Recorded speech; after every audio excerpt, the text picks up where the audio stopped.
has never been easier to become addicted to things than it is now in the modern world.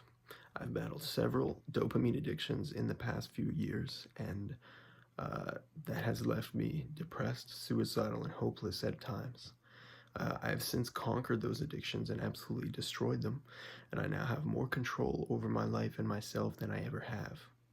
And I want the same for you. So by the end of this video, you will know exactly what to do to fix them and get rid of them. So to start off with, obviously having these addictions gives you no energy because it destroys your dopamine levels. And with destroyed dopamine levels, you have no motivation, no discipline, no will to do anything. You're just weak. You have no control over yourself. It's just a terrible situation overall. I've been very deep into that. Even I've always had self-destructive tendencies. So what oftentimes happened with these addictions is I would have times where I would specifically it was like I was a different person. I would become two different people. And at times I would say, literally have thoughts in my mind telling me, okay, tonight you're going to try and make the addiction as bad as possible so that you can't escape it. It's like a demon was taking over me with these fucking addictions.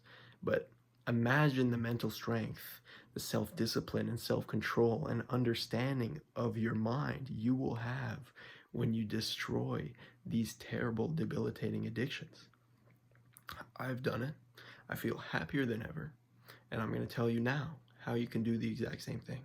The first thing you need to know is that your thoughts are the only way that these addictions can come into your life. So the first thing you need to do is obviously cut these out of your life completely, but then understand that the only way they can come back in is by your thoughts influencing you to indulge again. Every time, have you not noticed that every time you relapse or indulge in these addictions, there's always a thought that comes first. There's always a thought saying, oh, wouldn't it be so good to go on this? Wouldn't it be so good to do this, right? It would feel so good, bro. Look at, like, how amazing would it feel to do this shit again? And it's like, bro, these thoughts are not you. These thoughts are the addiction trying to get you addicted again. The addictions don't want you to escape.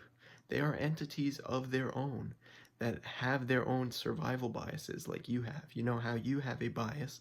You want to survive and you will do everything you can to survive. These addictions do the exact same thing, and they understand you very well. They have your whole memory at their disposal, and they will send you thoughts that they know will influence you to indulge again. So you have to position yourself as the observer of your thoughts rather than being at the mercy of them. The way I picture this is, imagine in your mind there is an endless conveyor belt of thoughts always coming in. What most people do is they stand at the conveyor belt and inspect every thought and pick out every thought, engage with it, and listen to what it has to say. This is not what you want to be doing, because then you'll be sitting there observing your thoughts and engaging the thoughts, and when you get a thought that says, maybe I should go eat that junk food, maybe I should go look at these naughty pictures or something, and you will immediately, if you're there engaging the thoughts, caught up in the thoughts at their mercy, you will say, oh, that thought came into my, that's a great idea. I should do that. It would feel so good. The thought just said it would feel so good. He's right. I should go do that. How are you going to get anywhere in your life if that is how you live? So the way I picture it, the way I use it, is that endless conveyor belt of thoughts is still there in your head, but now you are stepping afar from it. You are not right in front of the conveyor belt, observing every single thought, picking them out, engaging with them, letting it have control over you, being at their mercy. You are far away from it, observing it, and when a thought that you like, that is good, like pushing you up or like giving you a good idea for something that you want to do, then you go up and get it, right? But not these addictions, when those addictive thoughts telling you how good it would be, how good it would feel to indulge and eat that junk food and look at that Instagram models pictures and stuff, you let them go on the conveyor belt and keep going. Because the thing about this conveyor belt of thoughts is it's endless. You can't turn off your thoughts. Try right now. Try for 5 seconds. Stop and try and turn off your thoughts. Stop the thoughts from coming. You cannot. It is an endless conveyor belt of thoughts. And if you are there, right in front of them, engaging with all of them, letting them abuse you and take you wherever they want. You will stay in your addictions forever, have no control over yourself, and be at their whim. But if you take my thing, be the observer of it, stand far away from the endless conveyor belt of thoughts in your mind, and only engage with the positive thoughts that lift you up and give you good ideas for things you want to do, and let the other thoughts, the negative thoughts, just pass you by, then you'll be way better off. So the second thing that you can do to change these addictions is to change your identity. So your identity is very important because it dictates what actions you are willing to take. You will always act in accordance with your identity. So think about it. A healthy person does not have to try to be healthy. They do their healthy habits by default.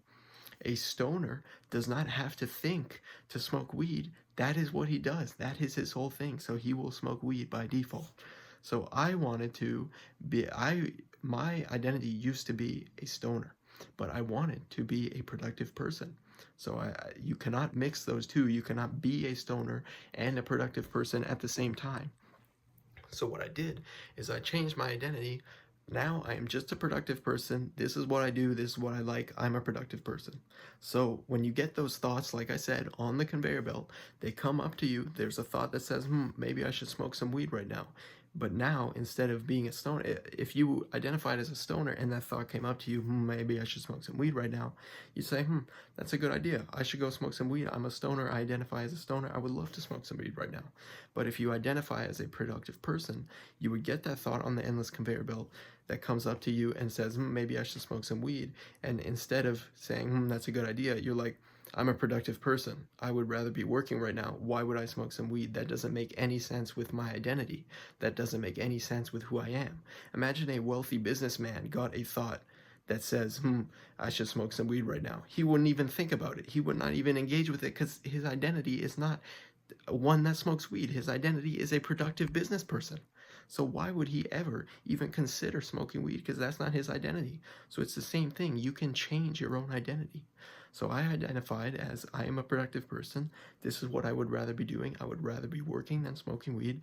And because of that, I naturally was able to quit smoking weed. So I want you to think about these two things, guys. Think about it. First, cut them out of your life completely. Then recognize that your thoughts are how your addictions manipulate you. Become the observer of your thoughts. Stand far away from the endless conveyor belt of thoughts rather than being among them at their mercy. And catch the thoughts, the negative thoughts and the addictive thoughts before they can influence you, and ignore them by returning to your breath instead of engaging with them. And then change your identity to that which you want to be. Change your identity to who you really want to be rather than who you would like to change. So if you identify as a stoner right now, become a productive person, become someone who likes something else, someone who does something else. Don't identify as a stoner. Don't be, I'm a stoner, but I quit. I'm quitting smoking. I'm quitting smoking, but I'm a stoner, but I'm quitting smoking. If you identify as someone who's quitting smoking, you will never quit smoking because you are still a smoker. Your identity is still a smoker. So really think about these things, guys. If you enjoyed the video and you learned something, please like the video. If you want to see more and learn more from me in the future, then subscribe. And you can follow my newsletter to get life-changing information like this every week into your inbox at o3giacomo.com. Go there. You can read all the previous newsletters and learn more there. So thank you, guys. I hope you enjoyed, and I hope this makes a real difference in your life because that's what I'm set out to do.